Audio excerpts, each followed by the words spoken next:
ಪ್ರವರ್ತಿನಂ. ಶ್ರೀ ಗುರುಭ್ಯೋ ನಮಃ. ಹರಿ ಓಂ. ಜನ್ಮಾದ್ಯಸ್ಯ ಯತೋನ್ವಯಾದಿತರತಶ್ಚಾರ್ಥೇಷ್ವಭಿಘ್ನಸ್ವರಾಟ್ ತೇನೇ ಬ್ರಹ್ಮ ಹೃದಯ ಆದಿಕವಯೇ ಮುಹ್ಯಂತಿ ಯಂ ಸೂರಯಃ. ತೇಜೋ ವಾರಿಮೃದಾಂ ಯಥಾ ವಿನಿಮಯೋ ಯತ್ರ ತ್ರಿಸರ್ಗೋ ಮೃಷಾ ಧಾಮ್ನಾ ಸ್ವೇನ ಸದಾ ನಿರಸ್ತಕುಹಕಂ ಸತ್ಯಂ ಪರಂ ಧೀಮಹಿ.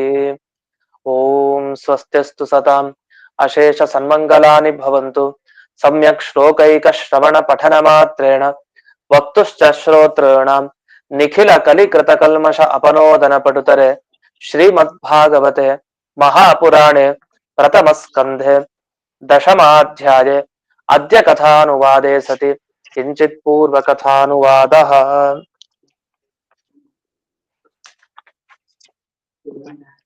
ನೆನೆ ದಿವಸ ಕೊನೆಗೆ ಹೇಳಿದಂತೆ ಪ್ರಜೆಗಳೆಲ್ಲ ಕೃಷ್ಣನ ಬಳಿ ಬಂದು ತಾವೆಲ್ಲ ಪೂಜೆಯನ್ನ ಸಲ್ಲಿಸಿದ್ದಾರೆ. ತಮಗೆ ಯಥೋಚಿತವಾಗಿ ಯಾವ ಯಾವ ರೀತಿ ಸತ್ಕಾರ ಮಾಡ್ಬೋದೋ ಆ ಎಲ್ಲ ಸತ್ಕಾರವನ್ನ ಕೃಷ್ಣನಿಗೆ ಮಾಡಿದ್ರು. ಇದಾದ ಮೇಲೆ ಸ್ತೋತ್ರವನ್ನ ಜೊತೆಗೆ ಪ್ರಾರಂಭಿಸಿದ್ದಾರೆ. ಅದು ತೊದಲ್ನುಡಿ ಅಂತ ಬಂತು. ಅದು ತೊದಲ್ನುಡಿಗೆ ಸ್ತೋತ್ರ ರೂಪದಲ್ಲಿ ಬಂದಿದೆ. ಅದೇನು ಸ್ತೋತ್ರ ಮಾಡಿದ್ದಾರೆ ಅನ್ನೋದನ್ನ ಇಂದಿನ ದಿವಸ ನೋಡ್ತಾ ಇದೀವಿ. ಅಲ್ಲಿ ನತ ಅಸ್ಮತೆ ನಾಥ ತದಾಂಘ್ರಿ ಪಂಕಜಂ ಅಂತ ಶುರು ಮಾಡ್ತಾರೆ. ನಾಥ ಅಂತ, ಸ್ವಾಮಿ ನಾಥ ನಿನಗೆ ನಮಸ್ಕಾರ. ನತಾಸ್ಮಹ, ಸಾಷ್ಟಾಂಗ ನಮಸ್ಕಾರ ನಿನಗೆ. ಅದು ನಿನಗೆ ಅಂದ್ರೆ ಅಂಘ್ರಿ ಪಂಕಜಂ. ಅದೇನಂದ್ರೆ ಅಂಘ್ರಿ ಪಂಕಜ ಅಂತ ಒಂದು ಶಬ್ದ ಹಾಕಿದ್ದಾರೆ. ಅಂಘ್ರಿ ಪಂಕಜ ಅಂದ್ರೆ ಅಂಘ್ರಿ ಅಂದ್ರೆ ಪಾದಗಳು. ಈ ಪಾದಗಳೆಲ್ಲ ಭಗವಂತಂದು ಹೇಗಿದೆ ಅದು ನಮಗ್ ಗೊತ್ತಿದೆ. ಕಮಲದ ತರಹ ಅವನ ಪಾದ. ನಿನ್ನ ಪಾದಾರ ಬಿಂದಗಳಿಗೆ ನಮಸ್ಕಾರ ಅಂತ ಹಾಗೆ ಹೇಳಿದಾಗಾಯ್ತು. ಅಂತೂ ಭಗವಂತನ ನೋಡಿದ ಕೂಡಲೇ ನತಾಸ್ಮತೆ ನಾಥ ಸದಾಂಘ್ರಿ ಪಂಕಜಂ, ನಿನ್ನ ಯಾವಾಗ್ಲೂ ನಿನ್ನ ಪಾದಾರ ಬಿಂದಗಳಿಗೆ ನಮ್ಮ ನಮಸ್ಕಾರ. ಯಾಕೆ ಮಾಡೋದು? ನಾವಷ್ಟೇ ಅಲ್ಲ, ನಮಗಿಂತ ಅತೀ ಉತ್ತಮರೆಲ್ಲ ನಿನಗೆ ನಮಸ್ಕಾರ ಮಾಡ್ತಾನೆ ಇದ್ದಾರೆ. ಅದು ಯಾರ್ಯಾರು? ವಿರಿಂಚ ವೈರಿಂಚ ಸುರೇಂದ್ರ ವಂದಿತಂ. ಮುಂದಿನ ಶಬ್ದ ವಿರಿಂಚ, ವೈರಿಂಚ, ಸುರೇಂದ್ರ, 3 ಶಬ್ದ ಹಾಕ್ತಾರೆ. ವಿರಿಂಚ ಅಂತಂದ್ರೆ ಬ್ರಹ್ಮದೇವರು, ವೈರಿಂಚ ಅಂದ್ರೆ ಆ ಬ್ರಹ್ಮದೇವರ ನಂತರ ಬರುವಂತ ಈ ರುದ್ರದೇವರನ್ನ ತಗೊಳ್ಳೋದು ವೈರಿಂಚ. ಇನ್ನು ಸುರೇಂದ್ರ, ಸುರೇಂದ್ರ ಅಂದ್ರೆ ದೇವತೆಗಳ ಇಂದ್ರ ಅಂದ್ರೆ ದೇವೇಂದ್ರ ಅಂತ ಅರ್ಥ, ಇಂದ್ರದೇವರನ್ನ ತಗೊಳ್ಳೋದು. ಹಾಗಾದ್ರೆ ನಿನಗೆ ನಾವು ನಮಸ್ಕಾರ ಮಾಡೋದಿರ್ಲಿ, ಯಾವಾಗಲೂ ನಿನ್ನ ನಮಸ್ಕಾರ ಮಾಡ್ಲಿಕ್ಕೆ ಅಂತ ಆ ದೇವತೆಗಳು ಇರ್ತಾರೆ. ಅದರಲ್ಲಿ ಬ್ರಹ್ಮದೇವರು, ರುದ್ರದೇವರು ಮತ್ತೆ ಇಂದ್ರದೇವರು ಎಲ್ರು ನಮಸ್ಕಾರ ಮಾಡ್ತಾ ಇದ್ದಾರೆ. ಯಾಕೆ ಮಾಡ್ಬೇಕು ನಿನಗೆ ನಮಸ್ಕಾರ ಅಂದ್ರೆ ಅವ್ರು ಉತ್ತರ ಕೊಡ್ತಾ ಇದ್ದಾರೆ. ಯಾಕೆ ನಿನಗೆ ಇದು 43ನೇ ಶ್ಲೋಕ ನಡೀತಾ ಇದೆ. ಈಗ 43ನೇ ಶ್ಲೋಕ. ಯಾಕೆ ನಿನಗೆ ನಮಸ್ಕಾರ ಮಾಡ್ಬೇಕು ಅಂದ್ರೆ, ನಿಜವಾಗಿ ನಿನಗೆ ನಮಸ್ಕಾರ ಮಾಡದೆ ಇದ್ರೆ ಜನರಿಗೆ ಏನ್ ಸಿಗ್ಬೇಕೋ ಅದು ಸಿಗೋದಿಲ್ಲ. ಖಂಡಿತ ಜನರಿಗೆ ಏನ್ ಸಿಗ್ಬೇಕಾಗಿದೆ ಅಂದ್ರೆ ಇಹ ಕ್ಷೇಮಂ ಇಚ್ಛತಾಂ. ಎಲ್ರೂ ಬಯಸ್ತಾ ಇರೋದೇನು? ಈ ಸಂಸಾರ ಕಾಲದಲ್ಲಿ ಇದ್ದಾಗ ಸಾಕು ಈ ಕಷ್ಟ, ನಮಗ್ ಒಂದೇ ಸಲ ಯಾವುದೇ ಕಷ್ಟ ಮತ್ತೊಮ್ಮೆ ಬರಬಾರ್ದು ನಮ್ಗೆ. ಆ ತರ ಒಂದು ಒಳ್ಳೆ ಸ್ಥಾನಕ್ಕೆ ಕರ್ಕೊಂಡು ಹೋಗ್ಬೇಕು ಅಂತ, ಅಂದ್ರೆ ಮೋಕ್ಷ ಅಂತ ಅರ್ಥ. ಕ್ಷೇಮ ಅಂದ್ರೆ ಇಲ್ಲಿ ಮೋಕ್ಷ. ಹಾಗಾದ್ರೆ ಮೋಕ್ಷ ದಯಪಾಲಿಸು ಅಂತ ನಾವು ಭಗವಂತನಿಗೆ ನಮಸ್ಕಾರ ಮಾಡೋದು. ಅದನ್ನ ಕೃಷ್ಣನಿಗೆ ಇವ್ರು ನಮಸ್ಕಾರ ಮಾಡ್ತಾ ತಿಳಿಸ್ತಾ ಇದ್ದಾರೆ. ದೇವಾನುದೇವತೆಗಳೆಲ್ಲ ನಿನಗೆ ಮಾಡೋ ನಮಸ್ಕಾರ ಯಾಕೆ? ಅವರು ಮೋಕ್ಷ ಸಿಗಲಿ ಅಂತ. ಎಲ್ರು ಕೂಡ ಅದಕ್ಕೆ ಮಾಡ್ತಾ ಇದ್ದಾರೆ, ತಮ್ಮ ಮೋಕ್ಷಕ್ಕೋಸ್ಕರನೇ. ಅಲ್ಲೆಲ್ಲೋ ಕೆಲವರು ಭಕ್ತರು ಇರ್ತಾರೆ, ಅವ್ರು ಮೋಕ್ಷಕ್ಕಿಂತ ಒಂದು ಪಟ್ಟು ಮೇಲೆ ಬ್ರಹ್ಮದೇವರಿಗೆಲ್ಲ ಅದಿರ್ಲಿ. ಅಂತೂ ಎಲ್ಲರಿಗೂ ಮೋಕ್ಷಕ್ಕೋಸ್ಕರ ನೀನು ಬೇಕೇ ಬೇಕು, ನಿನ್ನ ನಮಸ್ಕಾರ ಅವರಿಗೆಲ್ಲ ಬೇಕೇ ಬೇಕು. ಆದ್ರಿಂದ ಪರಾಯಣಂ, ಅದು ಉತ್ತಮ. ಮೋಕ್ಷದಲ್ಲಿ ಕೊಡ್ಬೇಕು ಅಂತಾದ್ರೆ ನಿನ್ನಂತ ಒಂದು ಅವಕಾಶ, ಅನುಗ್ರಹ ಮತ್ತೊಂದಿಲ್ಲ, ನಿನಗಿಂತ ಉತ್ತಮವಾದ ಅನುಗ್ರಹ. ಯಾಕೆ ನೀನೇ ಕೊನೆಗೆ ಮೋಕ್ಷವನ್ನ ದಯಪಾಲಿಸೋನು. ಅದನ್ನ ಪರಾಯಣಂ, ಉತ್ತಮವಾದ ಸ್ಥಾನ ನೀನು ಅಂತ ಇಷ್ಟನ್ನ ಹೇಳಿ ಒಂದೊಳ್ಳೆ ಮಾತನ್ನ ಹೇಳ್ತಾರೆ. ದೇವರ ವಿಷಯದಲ್ಲಿ ಅಷ್ಟೇ ಅಲ್ಲ, ದೇವರನ್ನ ಯಾರು ಹಿಡಿದಿರ್ತಾರೆ, ದೇವರ ಭಕ್ತರು ಯಾರೋ ಅಂತ ಭಕ್ತರಿಗೆ ಕಾಲ ತಾನು ಹೋಗಿ ಮುಖವನ್ನೇ ಮಾಡ್ಕೊಳ್ಳಲ್ವಂತೆ. ಕಾಲ ಅಂತಂದ್ರೆ ಇಲ್ಲಿ ಕಾಲನಾಮಕ ಪರಮಾತ್ಮನೆ. ಅಂದ್ರೆ ಮೃತ್ಯು, ಮರಣ, ಸಾಯೋದು. ಸಾಮಾನ್ಯವಾಗಿ ದೇವರ ಭಕ್ತರಾದ್ರೆ ಅವ್ರಿಗೆ ಬರೋ ಮರಣ ತುಂಬಾ ಚೆನ್ನಾಗಿ ಬರುತ್ತೆ. ಇಲ್ಲ ಮರಣ ಬರೋದೇ ತುಂಬಾ ನಿಧಾನಕ್ಕೆ ಆಗತ್ತಂತೆ. ಅವ್ರ ಸಾಧನೆಗೆ ಏನ್ ಬೇಕೋ ಆ ರೀತಿ ಅನುಕೂಲಕ್ಕೆ ತಕ್ಕ ಹಾಗೆ ಅವರಿಗೆ ಜೀವನ ನಿರ್ಮಾಣ ಆಗಿರುತ್ತೆ, ಸಾಧನೆ ಮಾಡ್ಕೊಂಡು ಹೋಗ್ತಾ ಇರ್ತಾರೆ. ಅದು ದೇವರ ಕಾಲನ್ನ ಹಿಡಿದವರ ವಿಷಯದಲ್ಲೇ ಈ ಕಾಲ ಅಂದ್ರೆ ಮೃತ್ಯು ತಾನು ಹತ್ರಕ್ ಹೋಗೋದಿಲ್ಲ ಅಂದ್ಮೇಲೆ ಈ ನಿನ್ನ ಬಗ್ಗೆ ಹೇಳ್ಬೇಕಾ, ಭಕ್ತರುಗಳಿಗೆ ಇಂಥ ಅನುಗ್ರಹ ನೀನು ಮಾಡ್ತಾ ಇದೀಯಾ ನಿನ್ನನ್ನ ಹಿಡಿದವರ ಭಕ್ತರಿಗೆ ಅಂತ ಅದ್ರ ಮೇಲೆ ನಿನ್ನ ಮೇಲಂತೂ ಆ ಕಾಲ ಅತಿಕ್ರಮಣ ಮಾಡ್ಲಿಕ್ಕೆ ಸಾಧ್ಯನೇ ಇಲ್ಲ. ಅಂದ್ರೆ ಎಂದಿಗೂ ನಿನಗೆ ಈ ಜನನ ಮರಣ ಹುಟ್ಟು ಸಾವು ಇದು ಯಾವ್ದು ನಿನಗಿಲ್ಲ. ನಿನಗಿಲ್ಲ ಅನ್ನೋದಕ್ಕಿಂತ ನಿನ್ನ ಭಕ್ತರಿಗೆ ಆ ರೀತಿ ಆಗಲ್ಲ ಅಂದ್ಮೇಲೆ ನಿನಗೆ ಹೇಗ್ ಸಾಧ್ಯ? ಆದ್ರೆ ಒಂದು ಆಶ್ಚರ್ಯ, ಬ್ರಹ್ಮದೇವರಿಂದ ಹಿಡಿದು ಇಡೀ ಜಗತ್ತನ್ನ ತಾನು ಉದರದ ಒಳಗಡೆ ಇಟ್ಕೊಂಡು ಎಲ್ಲರಿಗೂ ಪ್ರಳಯ ಕೊಡ್ತಾನೆ. ಅದು ಸಮರ್ಥ. ಒಂದ್ ರೀತಿ ಕಾಲನಾಗ ಅನುಗ್ರಹನೂ ಮಾಡೋದಿದೆ, ಇನ್ನೊಂದ್ ರೀತಿ ಕಾಲನಾಗಿ ಸಂಹಾರ ಮಾಡೋದು ಇದೆ. ಎಲ್ಲಾ ತರ ವರ್ತನೆ ಇದೆ.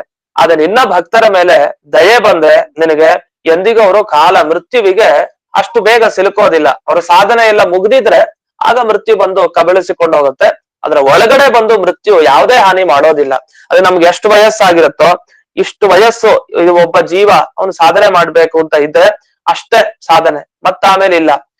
ಅದೇ ಭಗವತ್ ಭಕ್ತನಾಗಿದ್ರೆ ಅವನಿಗೆ ಎಷ್ಟು ಮಾಡಿಸ್ಬೇಕು ಅಷ್ಟು ಮಾಡಿಸಿ ಅವನ ಆಯುಷ್ಯ ಯಾವುದಿದೆ ಎಷ್ಟು ಭಾಗ ಇದೆ ಅವಧಿ ಅಲ್ಲಿವರೆಗೆ ಮಾಡಿಸಿ ಆಮೇಲೆ ನಂತರ ಕರ್ಕೊಂಡು ಹೋಗ್ತಾನೆ. ಅಂತೂ ಅಲ್ಲಿವರೆಗೂ ಮೃತ್ಯು ಯಾವುದೇ ತೊಂದರೆ ಮಾಡೋದಿಲ್ಲ ಅಂತ ಈ ರೀತಿ ಈ ಶ್ಲೋಕದ ಅಭಿಪ್ರಾಯ. ಇಷ್ಟಾಗಿ ಮುಂದಿನ ಶ್ಲೋಕಕ್ಕೆ ಹೋಗೋಣ. ಮುಂದೆ ಇನ್ನು ಕೂಡ ಸ್ತೋತ್ರ ಮಾಡ್ತಾರೆ. ಇನ್ನು ಒಂದು 3 ಶ್ಲೋಕಗಳಿಂದ ಕೃಷ್ಣನನ್ನ ಸ್ತೋತ್ರ ಮಾಡ್ತಾರೆ. ಮುಂದಿನ ಶ್ಲೋಕ 44ನೇ ಶ್ಲೋಕ. ಭವಾಯನಸ್ತ್ವಂ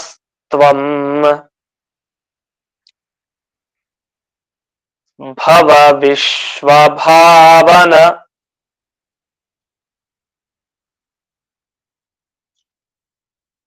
ತ್ವಮೇವ ಮಾತಾ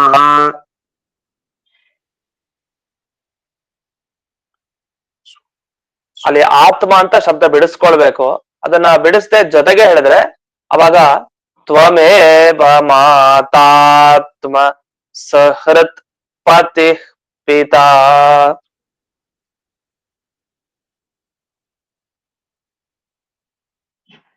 ತ್ವಂ ಸದ್ ಗುರುರ್ನಃ ಪರಮಶ್ಚ ದೈವತಂ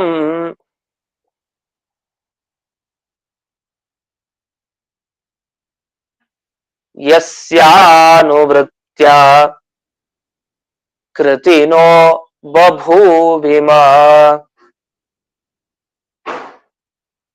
ಗುರುಗಳ ಇದನ್ನು ಇನ್ನೊಂದ್ಸರ್ತಿ ಹೇಳ್ತೀರಾ ಪ್ಲೀಸ್? ಈ ಶ್ಲೋಕನ ಇನ್ನೊಂದ್ಸರ್ತಿ ಹೇಳಿ, ಯಾಕಂದ್ರೆ ಸ್ವಲ್ಪ ಡಿಸ್ಟರ್ಬೆನ್ಸ್ ಆಯ್ತು ಮಧ್ಯ. ಹೌದಾ, ಆಯ್ತಾಯ್ತು, ಹೇಳೋಣ ಇನ್ನೊಂದ್ಸಲ. ಧನ್ಯವಾದಗಳು. ಭವಾಯ ನಸ್ತ್ವಂ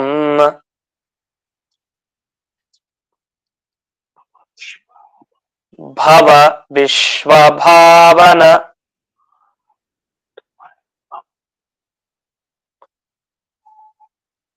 ತ್ವಮೇವ ಮಾತಾ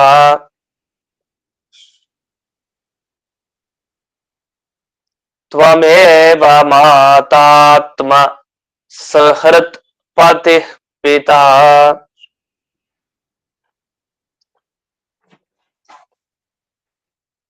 ತ್ವಂ ಸತ್ ಗುರುರ್ನಃ ಪರಮಶ್ಚ ದೈವತಂ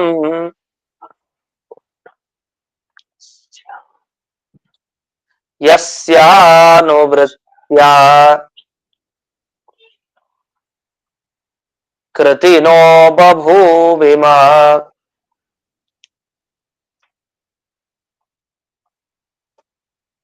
ಈ ಶ್ಲೋಕದಲ್ಲಿ ಕೃಷ್ಣನ ಬಗ್ಗೆ ಇನ್ನೂ ಮುಂದುವರಿಸ್ತಾ, ನೀನು ವಿಶ್ವಭಾವನ ಅಂತ ಭಗವಂತನಿಗೆ ಹೆಸರನ್ನ ಕೂಗ್ತಾ ಇದ್ದಾರೆ. ನೀನು ವಿಶ್ವಭಾವನ.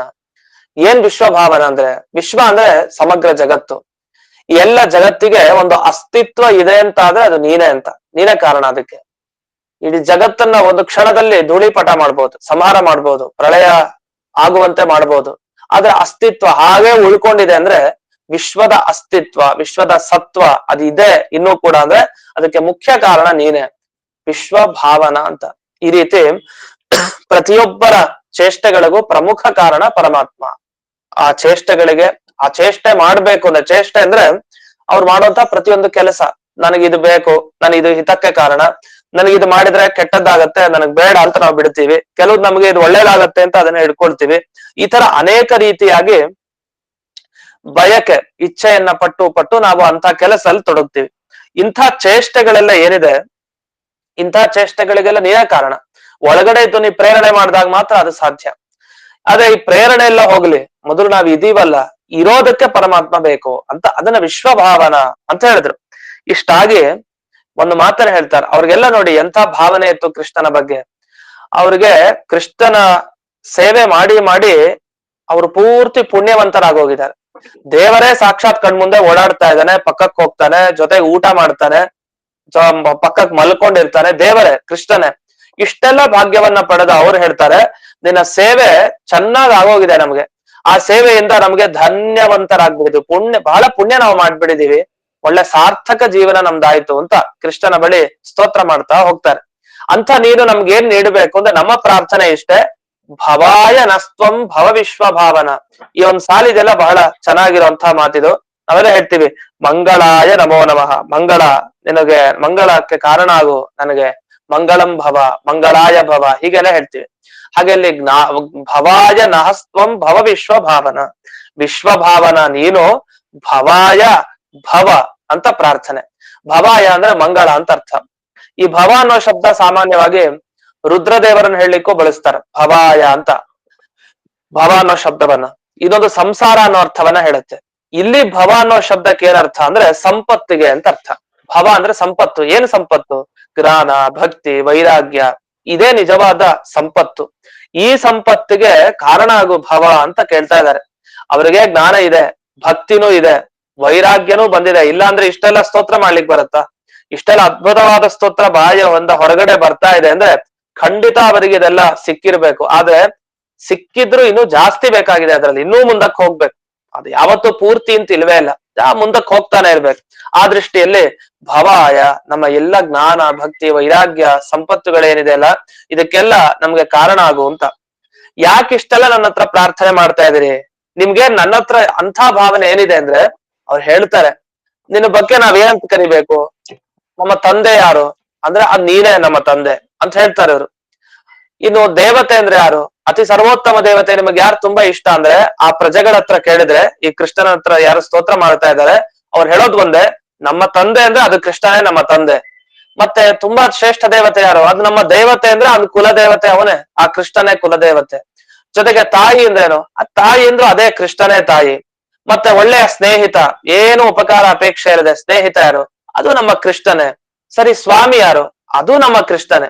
ಅಂದ್ರೆ ಸರ್ವಾತ್ಮನ ಎಲ್ಲಾ ತರನು ಅದು ಕೊನೆಗೆ ಸೇರೋದು ಕೃಷ್ಣನಲ್ಲೇ ಸೇರೋದು. ತಂದೆನ ಅವನೇ, ತಾಯಿನ ಅವನೇ.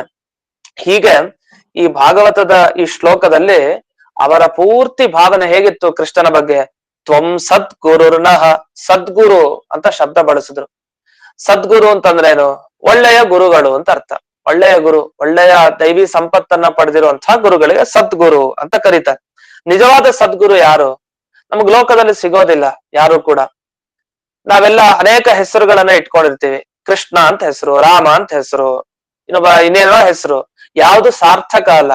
ಗುರುಗಳಿಗೆ ಬೇಕಾದಷ್ಟು ಹೆಸರು ಇರ್ಬೋದು, ಜ್ಞಾನಿಗಳಿಗೆ ಬೇಕಾದಷ್ಟು ಹೆಸರು ಇಟ್ಕೊಂಡಿರ್ತಾರೆ. ಅದೆಲ್ಲ ಪೂರ್ತಿ ಸಾರ್ಥಕ ಅಂತ ಆಗೋದಿಲ್ಲ. ಎಲ್ಲೋ ಒಂದು ಹಂತದ ಸಾರ್ಥಕ್ಯ, ಅದು ದೇವರ ಅನುಗ್ರಹ, ದೇವರ ಅಸ್ತಿತ್ವ ಒಳಗಿದ್ರೆ, ದೇವರು ಅವರ ಮುಖಾಂತರ ಕಾರ್ಯ ನಡೆಸ್ತಾ ಇದ್ರೆ ಮಾತ್ರ ಆ ಹೆಸರುಗಳಿಗೆ ಸಾರ್ಥಕ್ಯ. ಅದನ್ನ ಸದ್ಗುರು ಅನ್ನೋ ಶಬ್ದ ಅದು ನಿಜವಾಗಿ ಹೇಳೋದಿದ್ರೆ ಅದು ಒಬ್ರೇ ಒಬ್ರಿಗೆ, ಅದು ಪರಮಾತ್ಮನಿಗೆ ಮಾತ್ರ, ಅದು ಪೂರ್ಣ. ಅದು ಬಿಟ್ರೆ ಬ್ರಹ್ಮದೇವರು ಒಂದಾ ವಾಯುದೇವರು. ಯಾಕೆಂದ್ರೆ ಎಲ್ಲರಿಗೂ ಕೂಡ ಉಪದೇಶ ನೀಡೋರು ಬ್ರಹ್ಮದೇವರೇ ಆಗ್ಬೇಕು. ನನಗೆ ಮೋಕ್ಷಕ್ಕೆ ಹೋಗೋ ಮುಂಚೆ ನಮ್ಗೆ ಉಪದೇಶ ಅವರೇ ನೀಡ್ಬೇಕು ನಮ್ಮ ಸಾಧನೆಗೆ ಅಂತ. ಅವ್ರ ಪರಂಪರ, ಅವರು ಕೆಲವು ಮುಖಾಂತರ ಉಪದೇಶ ಕೊಡಿಸೋದು ಇದೆ, ಅವ್ರು ನೇರವಾಗಿ ಉಪದೇಶ ಕೊಡೋದು ಇದೆ. ಅಂತೂ ಈ ಬ್ರಹ್ಮದೇವರ ಏನು ಉಪದೇಶ ಇದೆ, ಆ ಉಪದೇಶದಿಂದ ನಾವು ಮೋಕ್ಷಕ್ಕೆ ಹೋಗೋರು. ಹಾಗಾದ್ರೆ ನಿಮಗೆ ಮೋಕ್ಷ ಯಾರು ಕೊಡಿಸ್ತಾರೋ ಅವರು ನಿಜವಾದ ಸದ್ಗುರುಗಳು ಆಗ್ತಾರೆ. ಹಾಗಾದ್ರೆ ಮೋಕ್ಷ ಕೊಡಿಸೋರು ಯಾರು?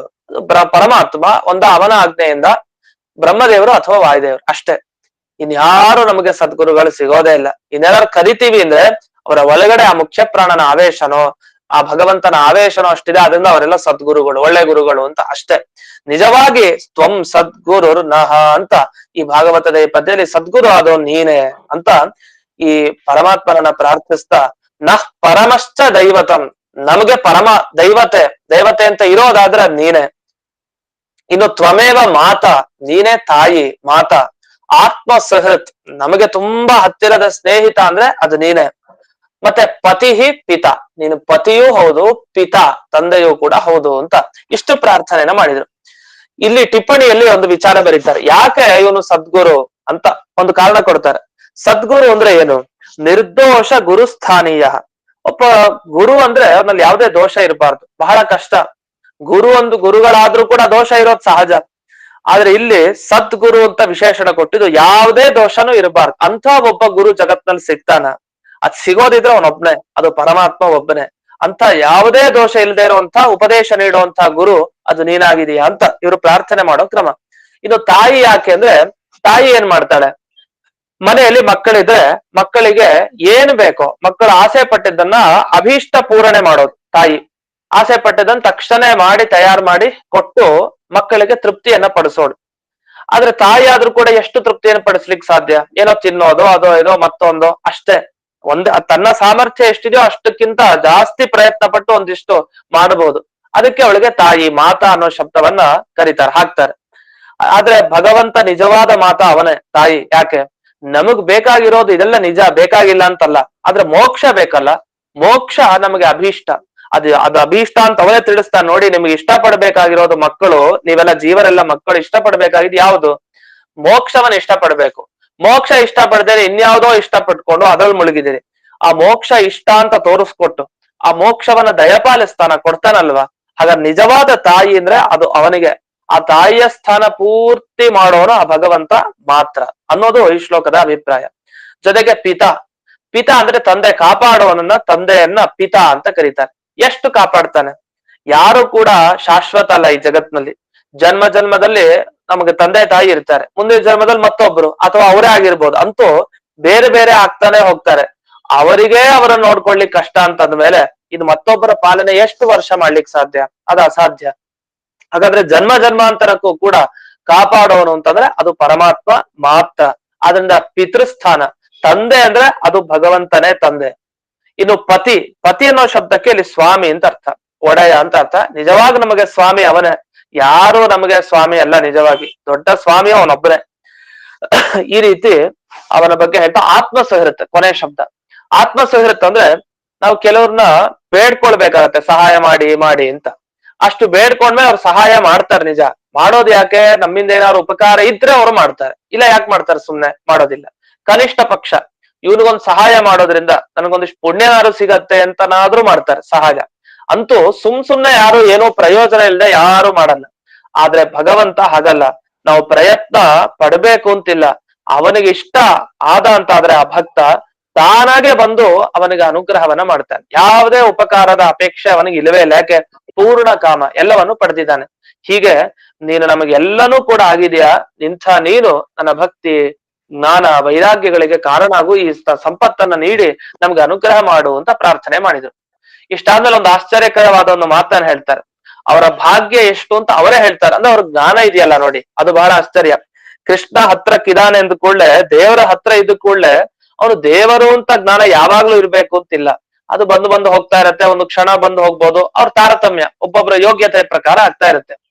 ಆದ್ರೆ ಈಗ ಕೃಷ್ಣ ನೋಡ್ತಾ ನಿರಂತರ ಆ ತರ ಧ್ಯಾನ ಮಾಡಿ ಅವನ ಅನುಗ್ರಹಕ್ಕೆ ಪಾತ್ರರಾಗ್ತಾರೆ. ಅಂದ್ರೆ ಮುಂದೆನೆ ದೇವ್ರು ನಿಂತಿದ್ದಾನೆ, ನೋಡ್ತಾ ಇದ್ದಾರೆ, ಅಷ್ಟೊತ್ತು ಸ್ತೋತ್ರ ಮಾಡ್ತಾ ಇದ್ದಾರೆ. ಅದನ್ನೆಲ್ಲ ಕೃಷ್ಣ ಕೇಳಿಸ್ಕೊಂಡ ಮತ್ತೆ ಅವನು ದೃಷ್ಟಿ ಹಾಕ್ತಾ ಇದ್ದಾರೆ. ಅಂದ್ರೆ ಎಷ್ಟು ಭಾಗ್ಯ ಅವರು ಪಡೆದಿರ್ಬೇಕು. ಆ ಭಾಗ್ಯ ಅವ್ರಿಗೆ ಅರ್ಥ ಆಗಿದೆ. ನಮಗ್ ಸಿಕ್ಕಿರೋದು ನಮಗ್ ಭಾಗ್ಯ ಇದು ಅಂತ. ಎಷ್ಟೋ ಸಲಿ ನಮ್ಗೆ ದೇವರು ಎಷ್ಟೋ ಭಾಗ್ಯಗಳನ್ನ ಕೊಟ್ರು ನಾವು ಏನು ಕೊಟ್ಟಿಲ್ಲ ಅಂತ ಭಾವಿಸ್ತಾ ಇರ್ತೀವಿ. ಅದು ಕೊಟ್ರು ನಮ್ಗ ಅದರ ಅನುಭವ, ಅದರ ತೃಪ್ತಿಯ ಅನುಭವನೇ ಬಂದಿರಲ್ಲ, ಹಾಗಿರ್ತೀವಿ. ಆದ್ರೆ ಅವರೆಲ್ಲ ಹಾಗಲ್ಲ. ಆ ಕೃಷ್ಣನ ದರ್ಶನ ಮಾಡ್ತಾ ಪೂರ್ತಿ ತೃಪ್ತರಾಗಿದ್ದಾರೆ. ತೃಪ್ತಿಯ ಅನುಭವನೂ ಅವ್ರಿಗಿದೆ. ನಮಗ್ ಭಾಗ್ಯ ಸಿಕ್ಕಿದೆ, ಇಂಥ ಭಾಗ್ಯ ನಮಗೆ ಮತ್ತೆ ದೊರೆಯಲ್ಲ, ಸಿಕ್ಕಿರೋದು ಇದು ಅತ್ಯುತ್ತಮ ಭಾಗ್ಯ, ಇದು ಯಾರಿಗೂ ಸಿಗದೆ ಇರೋದೇ ನಮಗ್ ಜಾಸ್ತಿ ಬೇಗ ಸಿಕ್ಕಿದೆ ಅಂತ ಆ ಭಾವನೆ, ಆ ಜ್ಞಾನ ಅವರಿಗಿದೆಯಲ್ಲ, ಅದು ಬಹಳ ಶ್ರೇಷ್ಠ. ಅದನ್ನ ಈ ಮುಂದಿನ ಶ್ಲೋಕದಲ್ಲಿ ವಿವರಿಸ್ತಾರೆ. 45ನೇ ಶ್ಲೋಕ. ಅಹೋ ಸನಾಥ ಭವತಾಸ್ಮ ಯದ್ವಯಂ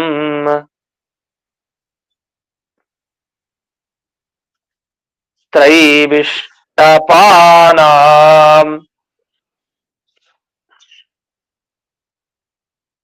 ಅಪಿ ದೂರದರ್ಶನಂ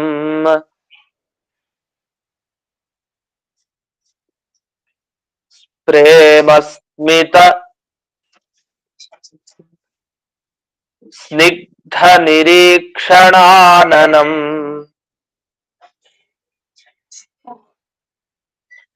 ಪಶ್ಯೇಮ ರೂಪಂ ತವ ಸರ್ವ ಸೌಭಗಂ. ಅವ್ರು ಹೇಳೋದೊಂದು, ತವ ಪಶ್ಯೇಮ ರೂಪಂ, ನಿನ್ನ ರೂಪ ನಾವು ನೋಡ್ತಾ ಇದೀವಲ್ಲ, ಕಣ್ಣಾರೆ ನಾವು ದೇವರಾದ ನಿನ್ನನ್ನ ಇದುವರೆಗೂ ನಾವು ಸ್ತೋತ್ರ ಮಾಡಿದ ಆ ಪರಮ ಪುರುಷ ನಾರಾಯಣ ಅವರೇ ಕೃಷ್ಣನಾಗಿ ಬಂದಿರೋನು. ನಿನ್ನ ರೂಪ ನೋಡ್ತಾ ಇದೀವಲ್ಲ ಇಷ್ಟೊತ್ತು ನಿಂತ್ಕೊಂಡು, ಇದಕ್ಕಿಂತ ಮತ್ತೊಂದು ಸಾರ್ಥಕ್ಯ ಸೌಭಾಗ್ಯ ಬೇಕಂತ ಇದು ಅವ್ರು ಮಾತಾಡೋದು. ಪಶ್ಯೇಮ ರೂಪಂ ತವ, ನಿನ್ನ ರೂಪ ನೋಡ್ತಾ ಇದೀವಿ, ಅದು ಸಾಮಾನ್ಯ ರೂಪ ಅಲ್ಲ ನಿಂದು. ಸರ್ವ ಸೌಭಗಂ, ಇರೋ ಭಾಗ್ಯ ಎಲ್ಲ ಸೇರಿಸಿ ಒಂದು ಮೂರ್ತಿ ಮಾಡಿದ್ರೆ ಹೇಗೋ ಹಾಗ್ ನೀನಿದೀಯ. ಸಂಪೂರ್ಣ ಸೌಭಾಗ್ಯಗಳೇ ಸೇರಿಸಿ ಒಂದು ಮೂರ್ತಿ ಮಾಡಿದಾಗ ಅಂತ ಭಾಗ್ಯಶಾಲಿಯಾದ ಸುಂದರ ಸ್ವರೂಪ ನಿಂದು. ಅಂತ ನಿನ್ನ ಮುಖ, ನಿನ್ನ ಕೈ ಕಾಲು, ಈ ದೇಹದ ದರ್ಶನ ಆಗ್ತಾ ಇದೆಯಲ್ಲ, ಇಂಥ ರೂಪ ದರ್ಶನ ನಮ್ಗೆ ಆಗ್ತಾ ಇದೆ ಅನ್ನೋದೇ ದೊಡ್ಡ ಭಾಗ್ಯ ಅಂತ ಅವರೆಲ್ಲ ಭಾವಿಸ್ತಾ ಇದ್ದಾರೆ. ಇದು ಅವ್ರು ಈ ಕೊನೆಯ ಸ್ತೋತ್ರ, ಇದು ಈ ಶ್ಲೋಕ ಹೇಳಿ ಮುಕ್ತಾಯ ಮಾಡ್ತಾರೆ. ಪ್ರೇಮಸ್ನಿತ ಸ್ನಿಗ್ಧ ನಿರೀಕ್ಷಣ, ಅದು ದೇವರನ್ನ ನೋಡ್ತಾ ದೇವರೇನೋ ಕೋಪ ಮುಖ ಮಾಡ್ಕೊಂಡ್ರೆ, ಸಿಟ್ಟು ಮುಖ ಮಾಡ್ಕೊಂಡು ಅವನು ದರ್ಶನ ಕೊಟ್ರೆ ಅತೃಪ್ತಿ ಆಗತ್ತಾ? ಇಲ್ಲ. ಆದ್ರೆ ಆ ರೀತಿ ಭಗವಂತ ದರ್ಶನ ಕೊಡ್ತಾ ಇಲ್ಲ. ಹೇಗ್ ಕೊಟ್ಟ ಇಲ್ಲಿ? ಪ್ರೇಮ ಸ್ಮಿತ ಸ್ನಿಗ್ಧ ನಿರೀಕ್ಷಣಾನನಂ, ಬಹಳ ಪ್ರೀತಿಯ ಮುಗುಳ್ನಗೆ ಅಂತೆ. ಮುಗುಳ್ನಗೆನೂ ಕೂಡ ಕಪಟ ಅಲ್ಲ. ಕೆಲವರೆಲ್ಲ ಸುಮ್ನೆ ಹಿಂಗ್ ನಗ್ತಾ ಇರ್ತೀವಿ, ಸುಮ್ನೆ ಹೆಂಗೆ, ಅದ್ ನಗೋದ್ರಲ್ಲೂ ಕೂಡ ಒಂದು ಪ್ರೀತಿ ಇದೆಯಂತೆ. ಅವ್ರ ಮೇಲೆ, ಮುಂದಿನವ್ರ ಮೇಲೆ ಮಮತೆ, ಪ್ರೀತಿ ಇದೆ. ಆ ಪ್ರೀತಿಯಿಂದ ಕೃಷ್ಣ ತಾನು ಮುಗುಳ್ನಗೆಯನ್ನ ಬೀರ್ತಾ ಇದ್ದಾನೆ. ಜೊತೆಗೆ ಅವನು ಕಣ್ಣು ನೋಟ ಏನಿದೆ ಅದ್ ನೋಡ್ತಾ ಇದ್ದಾನೆ. ನೋಡ್ಬೇಕಾದ್ರೆ ಅದು ಅನುಗ್ರಹದ ದೃಷ್ಟಿ. ಈ ಕಡೆ ಕಣ್ಣಿನಿಂದ ನೋಡ್ತಾ ನಿಮ್ಗೆ ಅನುಗ್ರಹ ಆಗೋಯ್ತು ಅಂತ ಸೂಚನೆ ಕೊಡೋ ತರ ಆ ದೃಷ್ಟಿ ಇದೆ. ಕಣ್ಣು ಬೀರ್ತಾ ಅದನ್ನ ನೋಡ್ತಾ ಇದ್ದಾನೆ ಕಣ್ಣಿನಿಂದ. ಜೊತೆಗೆ ಒಳ್ಳೆಯ ಮುಗುಳ್ನಗೆ, ಅದನ್ನ ಪ್ರೀತಿ ಆದರವನ್ನು ತೋರಿಸ್ತಾ ಇದ್ದಾನೆ. ನನಗ್ ನಿನ್ ಮೇಲೆ ಪ್ರೀತಿ ಇದೆ, ನಿಮ್ಮ ಮೇಲೆಲ್ಲ ಆದರ ಇದೆ, ಮತ್ತೆ ಒಳ್ಳೆಯ ಅನುಗ್ರಹವನ್ನ ಮಾಡ್ತಾ ಇದ್ದೀನಿ ನಿಮ್ಮ ಮೇಲೆ ಅನ್ನೋ ದೃಷ್ಟಿಯನ್ನು ಕೂಡ ತಾನು ತೋರಿಸ್ತಾ ಇದ್ದಾನೆ. ಇಂಥ ಆಕಾರ ಸಿಗ್ಬೇಕು ಅಂದ್ರೆ ಬಹಳ ಕಷ್ಟ ಇದು ಅಂತ ಹೇಳ್ತಾರೆ ಆ ಪ್ರಜೆಗಳೆಲ್ಲ. ಯಾಕೆಂದ್ರೆ ದೂರದರ್ಶನ ಅಂತೆ ಕೃಷ್ಣ. ದೂರದರ್ಶನ, ಇಲ್ಲಿ ದೂರದರ್ಶನ ಅನ್ನೋ ಶಬ್ದಕ್ಕೆ ಏನರ್ಥ? ದೂರದಿಂದ ದರ್ಶನ ಮಾಡ್ಬೇಕು ಅಂತ. ಇವ್ರ ಹತ್ರದಿಂದಾನೇ ಮಾಡ್ತಾ ಇದಾರಲ್ಲ, ಅದೇ ಅವ್ರು ಹೇಳೋದು ನಮ್ಮ ಭಾಗ್ಯ ಅಂತ. ಅದೇನ್ ದೂರದಿಂದ ದರ್ಶನ ಅಂದ್ರೆ ಇಲ್ಲಿ ಬಿಡಿಸ್ತಾರ ಅರ್ಥ. ಈ ದೂರದರ್ಶನ ಅನ್ನೋ ಶಬ್ದಕ್ಕೆ ಏನರ್ಥ ಅಂದ್ರೆ, ದೂರ ಅಂದ್ರೆ ತುಂಬಾ ದೂರ ಕಾಲ, ಹತ್ರ ಕಾಲ ಅಲ್ಲ, ತುಂಬಾ ಕಾಲ ಆಗ್ಬೇಕಂತೆ. ತುಂಬಾ ಕಾಲ ತಪಸ್ಸನ್ನ ಮಾಡ್ತಾ ಇದ್ರೆ ದರ್ಶನ ಆಗತ್ತೆ ಅಂತವ್ರಿಗೆ ದೂರದರ್ಶನ ಅಂತ ಹೆಸರು. ನಾವು ದೂರದರ್ಶನ ಅಂದ್ರೆ ಇನ್ನೇನೋ ಅರ್ಥ ಮಾಡ್ಕೊಂತೀವಿ, ಟಿವಿ ಅಂತ. ದೂರದರ್ಶನ ನಿಜವಾಗಿ ದೇವರೊಬ್ನೇ ದೂರದರ್ಶನ. ಯಾಕೆ? ಅವರನ್ನ ದರ್ಶನ ಮಾಡ್ಬೇಕು, ಅವನ ಜ್ಞಾನ ಸಂಪಾದನೆ ಮಾಡ್ಬೇಕು ಅಂದ್ರೆ ತುಂಬಾ ಕಾಲ ಬೇಕಾಗತ್ತೆ, ದೂರ, ತುಂಬಾ ಕಾಲ. ಅದ್ರಲ್ಲಿ ಹೇಳ್ತಾರೆ ದೂರತಃ ಚಿರಕಾಲತಃ, ತುಂಬಾ ಕಾಲದಿಂದ ಮಾಡಿದ ತಪಸ್ಸಿಗೆ ಕೊನೆಗೆ ಒಲಿತ್ಯ ನೀನು. ಅಂತ ವ್ಯಕ್ತಿ ನಮ್ ಕಣ್ಮುಂದೆ ಓಡಾಡ್ಕೊಂಡು ನೀನ್ ಇದೆಯಾ ಅಂದ್ರೆ ಇದಕ್ಕಿಂತ ಒಂದ್ ಭಾಗ್ಯ ಬೇಕಾ? ನಾವ್ ಏನ್ ತಪಸ್ ಮಾಡಿದ್ವೋ ಗೊತ್ತಿಲ್ಲ, ನೀನು ಮುಂದೆ ಸ್ತೋತ್ರ ಮಾಡ್ತಾ ಇದೀವಿ, ಇಷ್ಟೊತ್ತು ನೀನು ನಿಂತಿದ್ಯಾ. ಅದು ಯಾರ್ಯಾರು ಕಷ್ಟ ಪಡ್ತಾರೆ ಅಂದ್ರೆ ಇಂದ್ರಾದಿ ದೇವತೆಗಳೆಲ್ಲ ಕಷ್ಟ ಪಡ್ತಾರಂತೆ. ತ್ರೈವಿಷ್ಟ ಪಾನಮಪಿ, ತ್ರಿವಿಷ್ಟಪ ಅಂದ್ರೆ ಸ್ವರ್ಗ, ಸ್ವರ್ಗದಲ್ಲಿ ಇರುವಂತಹ ಇಂದ್ರಾದಿ ದೇವತೆಗಳೆಲ್ಲ ಭಗವಂತ ನೋಡ್ಬೇಕು ಅಂತ ಎಷ್ಟೆಷ್ಟೋ ತಪಸ್ಸನ್ನ ಆಚರಣೆ ಮಾಡಿದವರು ಅವರೆಲ್ಲ. ಅಷ್ಟೆಲ್ಲ ತಪಸ್ಸನ್ನ ಮಾಡಿ ತಾವು ತಮ್ಮ ಯೋಗ್ಯತೆಗೆ ತಕ್ಕಂತೆ ಮಾತ್ರ ದೇವರ ರೂಪವನ್ನ ಅವ್ರು ಕಾಣೋರು. ಅಂಥದ್ರಲ್ಲಿ ನಮ್ಮಂತವ್ರಿಗೆ ನೀನ್ ಯಾವಾಗ್ಲೂ ಸಿಕ್ತ್ಯಾ ಅಂದ್ರೆ ನಿಜವಾಗಿ ನಾವೆಲ್ಲ ಸನಾಥರಾದ್ವಿ ಅಂತ. ಸನಾಥರು ಅಂದ್ರೆ ನಾಥ ಅಂದ್ರೆ ಸ್ವಾಮಿ. ಸ್ವಾಮಿ ನಮ್ ಜೊತೆ ಯಾವಾಗ್ಲೂ ಇದ್ದಾನೆ ಅಂದ್ರೆ ಯಾರ ಜೊತೆಗೆ ಯಾವಾಗ್ಲೂ ದೇವರು ಇದ್ದೇ ಇರ್ತಾನೋ ಅವರನ್ನ ಸನಾಥರು ಅಂತ ಕರೀತಾರೆ. ಆ ರೀತಿ ನಾವೆಲ್ಲ ಸನಾಥರಾಗ್ಬಿಟ್ವಿ. ನಮ್ಮ ಭಾಗ್ಯ ಎಷ್ಟು ಅದು ವರ್ಣಿಸ್ಲಿಕ್ಕೆ ಸಾಧ್ಯ ಇಲ್ಲ ಅಂತ ಹೇಳಿ, ಯದ್ವಯಂ ಸನಾಥಾಸ್ಮ, ಯಾವ ನಾವು ಇಂಥ ಸುಂದರವಾದ ಸ್ವರೂಪವನ್ನ ನೋಡ್ತಾ ಇದೀವಿ. ಎಂತೆಂಥವ್ರಿಗೂ ಕಷ್ಟ ಸಾಧ್ಯ ನಿನ್ನ ದರ್ಶನ. ಆ ದರ್ಶನ ನಮಗಿಷ್ಟ ಆಯ್ತಲ್ಲ ಅಂತ ನಮಗೂ ಈಗ ಅನುಭವಕ್ಕೆ ಬರ್ತಾ ಇರತ್ತೆ. ಯಾವ್ದಾದ್ರು ತೀರ್ಥಕ್ಷೇತ್ರಕ್ಕೆ ಹೋದಾಗ ದೇವರ ದರ್ಶನ ತುಂಬಾ ಕಷ್ಟ ಆದ್ರೆ ಅಬ್ಬಾ ದರ್ಶನ ಕೊಟ್ಟ, ಸುಮಾರು ಹೊತ್ತು ನಿಂತು ಬಿಟ್ರಂತೂ ನಮ್ಗೆ ಅನುಭವಕ್ಕೆ ಇದ್ದೇ ಇರುತ್ತೆ. ಅಂಥದ್ರಲ್ಲಿ ಅವ್ರಿಗೆ ಸಾಕ್ಷಾತ್ ಕೃಷ್ಣನೇ ಮುಂದ್ ನಿಂತಿದ್ದಾನೆ, ಅಷ್ಟೊತ್ತೆಲ್ಲ ಸ್ತೋತ್ರ ಮಾಡ್ತಾ ಇದ್ದಾರೆ, ಜೀವನವಿಡೀ ಜೊತೆ ಕೃಷ್ಣ ಇದ್ದ ಅಂದ್ಮೇಲೆ ಅವ್ರು ಇನ್ ಎಷ್ಟು ಅವರ ಭಾಗ್ಯವನ್ನ ಪಡೆದು ಆ ಅನುಭವವನ್ನ ಅವ್ರು ಹಂಚ್ಕೊಳ್ತಾ ಇರ್ಬೇಕು.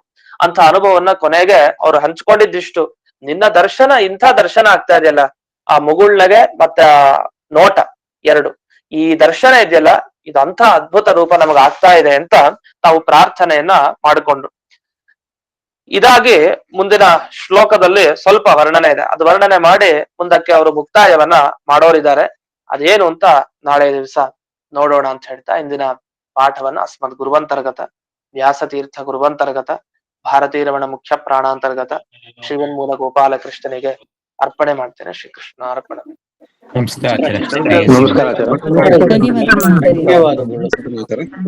ನೆಟ್ವರ್ಕ್ ತುಂಬಾ ಪ್ರಾಬ್ಲಮ್ ಇತ್ತು. ನಮಸ್ಕಾರ ಗುರುಗಳೇ. ನೆಟ್ವರ್ಕ್ ಪ್ರಾಬ್ಲಮ್ ತುಂಬಾ ಇತ್ತು. ಇಲ್ಲ ನಮ್ಮಲ್ಲಿ ಇರ್ಲಿಲ್ಲ ಹತ್ರ. ನಮ್ಗೂ ಇರ್ಲಿಲ್ವಲ್ಲ. ನಮಗೂ ಇರ್ಲಿಲ್ಲ. ಎಸ್ಪೆಷಲಿ ಶ್ಲೋಕ ನಂಬರ್ 44ರಲ್ಲಿ ಎರಡನೇ ಲೈನು ತ್ವಮೇವ ಮಾತಾ ಆತ್ಮ ಶುದ್ಧೃತ್ ಪತಿಪಿತ,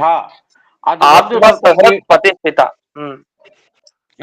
ಆದರೆ ನೀವು ಸ್ವಲ್ಪ ಏನೋ ಈಗ ಹೇಳ್ಬೇಕು ಆಗ ಹೇಳ್ಬೇಕು ಅಂತ ಏನೋ ಒಂದು ಹೇಳ್ತಾ ಇದ್ದೆ, ಅಷ್ಟೊತ್ತಿಗೆ ನೆಟ್ವರ್ಕ್ ಪ್ರಾಬ್ಲಮ್ ಆಯ್ತು. ಹೌದಾ? ಏನಿಲ್ಲ, ತ್ವಮೇವ ಮಾತಾ ಅಂತ ಒಂದ್ ಶಬ್ದ ಅಲ್ವಾ, ತ್ವಮೇವ ಮಾತಾ ಅಂತ ಆದ್ಮೇಲೆ ಆತ್ಮ ಅಂತ ಶಬ್ದ ಇದೆ. ಅದು ಆತ್ಮ ಅನ್ನೋ ಶಬ್ದದಲ್ಲಿ ಆ ತೆಗೆದು ಬಿಟ್ರೆ ಸೇರಿಸ್ಕೊಂಡು ಹೇಳ್ಬೇಕು, ತ್ವಮೇವ ಮಾತಾತ್ಮ ಅಷ್ಟೇ, ಮಾತಾತ್ಮ ಅಂತ ಹೇಳ್ಬೇಕು ಅಂತ ಅಷ್ಟೇ. ಧನ್ಯವಾದಗಳು ಗುರುಗಳೇ. ಅದು ಹೇಳಿದ್ದಾರೆ ಕೆಲವರೆಲ್ಲ, ಅದು ಶ್ಲೋಕ ಪಾರಾಯಣ ಮಾಡಿ ಹಾಕಿ ಅಂತ ಹೇಳಿದ್ದಾರೆ. ಅದು ಒಂದೊಂದು ಅಧ್ಯಾಯ ಒಂದು 10-15 ನಿಮಿಷ ಪಾರಾಯಣ ಮಾಡಿ ಈ ಯೂಟ್ಯೂಬ್ ನಲ್ಲಿ ಹಾಕಿ ಅಂತ ಹೇಳಿದ್ದಾರೆ. ಅದನ್ನ ಮಾಡ್ತೀನಿ, ಸಮಯ ತಗೊಂಡು ಅದನ್ನ ಮಾಡ್ತೀನಿ, ಅವಾಗ ನೀವು ಪಾರಾಯಣ ಮಾಡ್ಕೊಳ್ಲಿಕ್ಕೆ ಅನುಕೂಲ ಆಗುತ್ತೆ. ಕೆಲವ್ರು ಕೇಳಿದ್ದಾರೆ. ಧನ್ಯವಾದಗಳು ಗುರುಗಳೇ. ಧನ್ಯವಾದಗಳು.